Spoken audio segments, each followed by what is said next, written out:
The galaxy never saw us as equals. We weren't even considered rivals. To them, humanity was nothing more than dust drifting on the edge of the stars, a primitive species bound to a fragile blue world, clumsy, weak, and unworthy of a second thought. For the great powers of the cosmos, we were an afterthought, a joke, a species destined to live and die without ever leaving a mark on the great tapestry of history. The Zerth Collective were the first to prove that belief. They didn't come to conquer, not in the way our ancestors dreamed of in stories and science fiction. They came to strip. They came to take. To them, Earth wasn't a home or a miracle. It was a mine. They came with fleets of living metal, ships the size of cities that bled light across the sky. And they harvested. Oceans churned under their engines. Cities turned to ash in seconds. They took uranium, gold, platinum, helium-3, the lifeblood of our world. They took people too, in cages of bone-white light, herded into transport ships like cattle. When they were done with a place, nothing remained but hollowed ruins and the echo of laughter that wasn't laughter at all, only vibrations that rattled teeth and souls. We tried to fight back with our armies, our missiles, our fragile navies. It was like throwing stones at gods. They erased nations in hours, whole populations gone in days. Governments crumbled, power grids collapsed, satellites fell silent. Earth became a graveyard with survivors crawling in the dark. And in the end, we begged, we surrendered. And still, they didn't stop. But humanity is strange. Break us, and we bend. Burn us, and we crawl from the ashes. We had nothing left. No armies, no fleets, no cities worth saving. Only hunger, only desperation, only rage. And from those three things, something was born. The first resistance wasn't an army. It wasn't even soldiers. It was engineers working by candlelight in basements of ruined skyscrapers. It was scavengers picking apart alien drones with kitchen tools. It was children ferrying circuit boards hidden in their clothes. It was prisoners tearing wires out of crashed Zerth wrecks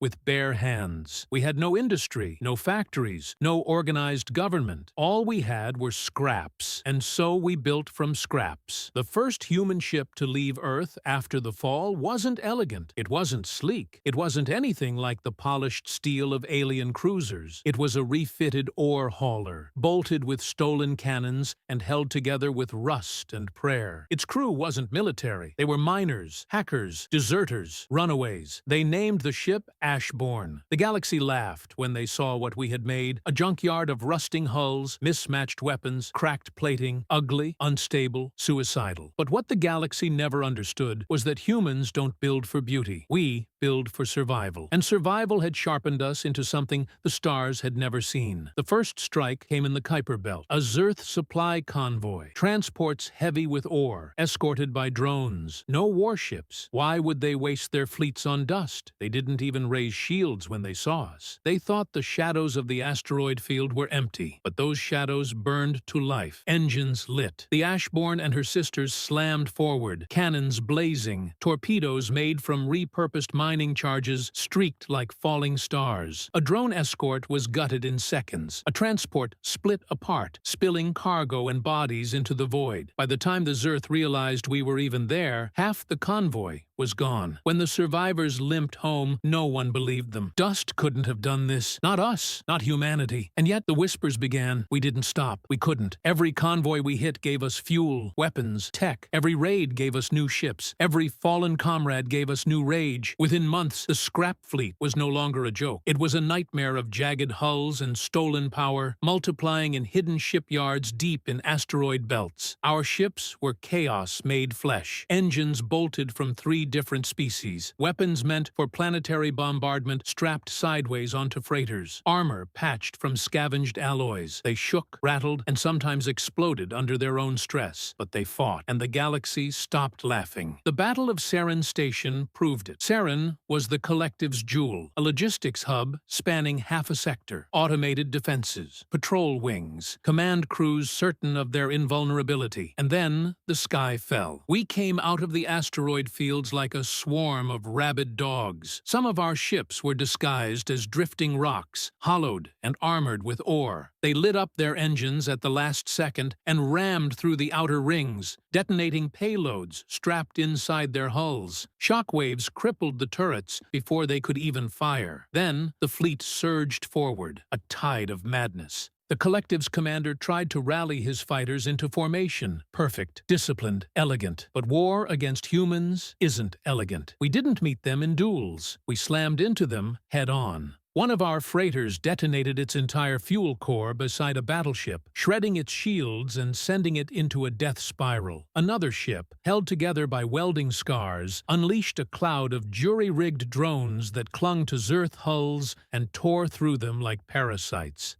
By the time the smoke cleared, Saren's station was nothing but wreckage. A primitive species had gutted the collective's pride in less than an hour, and the galaxy panicked. The collective sent fleets, real fleets.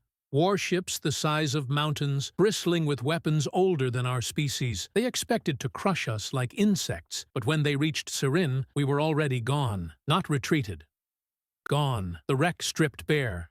Our ships vanished into the dark. They searched for days. They found nothing. Because humanity didn't fight for territory. We didn't defend planets. We didn't raise banners or build empires. We became shadows, nomads, ghosts. We struck, and we vanished. We didn't fight for glory. We fought because we had to, and that terrified them more than anything. Weeks later, their convoys began to vanish. Months later, entire outposts went dark. At first, they thought it was coincidence. Then they saw the pattern.